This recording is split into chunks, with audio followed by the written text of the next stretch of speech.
সিকিউরিটির থ্রেটের কথা বলছেন সেটা স্যার আমাদের দ্বারা হবে না, সেটা আমাদের ইআরএফ এর সেক্রেটারি বলেছে এবং আমরা বহু বছর ধরে করে আসছি। যে সিকিউরিটিটা আপনারা ফেস করছেন না সেটা হচ্ছে যে আপনাদের যে অন্যান্য যে সাইবার সিকিউরিটি বা রিজার্ভ হ্যাক থেকে সবকিছু আমরা যদি বলি সেইটার দিকে যদি অ্যাটেনশন বাড়ানো যায়, আমরা সাংবাদিকরা বোধহয় আপনাদের জন্য কোনো সিকিউরিটির কোনো ধরনেরই কোনো প্রবলেম, আমরা আপনাকে কোনো টার্গেট করি নাই, কিন্তু আমরা এটা ভিকটিম হচ্ছে স্যার কাজ করতে গেলে আপনাদের নাম নিয়ে আর কেউ আসতে পারে না স্যার, এটা হয় না স্যার, এটা আজ পর্যন্ত হয়নি স্যার।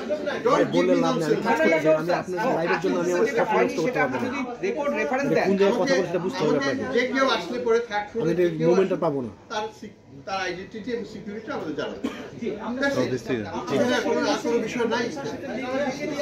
স্যার আমরা লিখে দিয়ে এবং অফিসের আইডি নাম্বার দিয়ে কিন্তু ওখান থেকে আসতে হয়।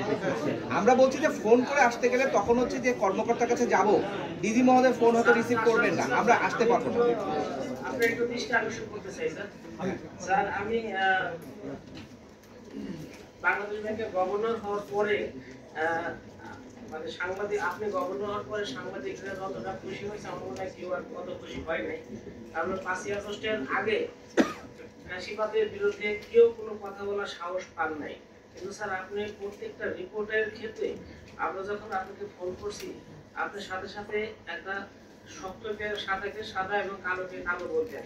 এর ফলে আমরা আপনার কাছ থেকে সকাল সন্ধ্যা রাত যে কোনো সময় আপনার কাছে ফোন করে আমরা পেতাম, এবং আপনার নাম যখন ঘোষণা হয়েছে গভর্নর হিসেবে তখন আমাদের চাইতে এত বেশি খুশি আর কেউ হন নাই। এই কারণে আমরা মনে করি যে আপনি আমাদের সাংবাদিক বান্ধব এবং দেশের জনগণের পক্ষের একজন শক্তি, যে মানে আপনি এখানে এসেছিলেন স্যার। স্যার এটা স্যার আপনার বাড়ি স্যার, গভর্নর হিসেবে স্যার আপনার বাড়ি। আপনি যদি কাউকে আসতে না দেন কেউ আসার ক্ষমতা নাই, এবং বাংলাদেশ ব্যাংক এটা কেপিআই আমরা সব জানি। এই সেন্ট্রাল ব্যাংকে অন্যান্য দেশে সেন্ট্রাল ব্যাংকে আসতে পারে না, কিন্তু আমাদের এখানে একটা রেওয়াজ আছে, সবাই আসে স্যার এখানে। আমি স্যার 94 থেকে এখানে আসি স্যার, প্রায় 30 বছরের মধ্যে এখানে আসি। এখন যারা ডেপুটি গভর্নর ওনাদের আমি অ্যাসিস্ট্যান্ট ডাইরেক্টর দেখেছি স্যার। তো আমরা কখনো থার্ড ফ্লোরে আসার ক্ষেত্রে কখনো কোনো বাধাগ্রস্ত হইনি। শুধু আমি একটু মানে ভূমিকা নিতে চাই যে এখানে যে ফখরুদ্দিন সাহেব ছিলেন গভর্নর হিসেবে, উনি কয়েকদিন আটকাইছিলেন, পরে আবার চালু করেছেন, এবং ফজলে কবির স্যারের সময় কিছুদিন ছিল তাও উনি চালু করেছেন। আর আব্দুল রব তালুকদারের সময় মানে পলাতক গভর্নর ওনার সময় এই কাজটা হয়েছিল স্যার। কিছু সুবিধাবাদী লোক কাউকে মানে কিছু কিছু ক্ষেত্রে মিসগাইড করে স্যার। সাংবাদিকরা স্যার আপনার একজন বন্ধু হিসেব আমরা মনে করি আপনার বন্ধু।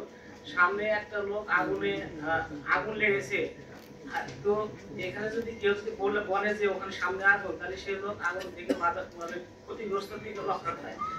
আর যদি কেউ না বলে তাহলে সেই লোক আগুনে ঝাঁকা করে। আমরা মনে করি যে আপনার ওই রকম একজন শুভাকাঙ্ক্ষী, যে আমরা সামনে যদি আপনার কখনো বিপদ হয় আমরা সেটা আগে থেকে বলে আপনাদেরকে সতর্ক করে দিই স্যার। তো এই আমরা যেহেতু একটা রেওয়াজ স্যার, এটা একটা কেপিআই এখানে একটু শর্ট করতে হবে, তাহলে কিন্তু আমাকে কিন্তু এখানে স্যার আসার সুযোগ নাই, যেহেতু স্যার একটা রেওয়াজে আছে স্যার।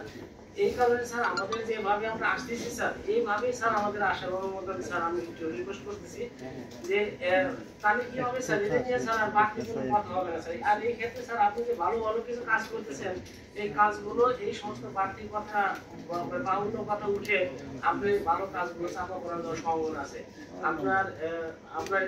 আমার এই কথাগুলো শোনার জন্য আপনাকে ধন্যবাদ জানাচ্ছি স্যার।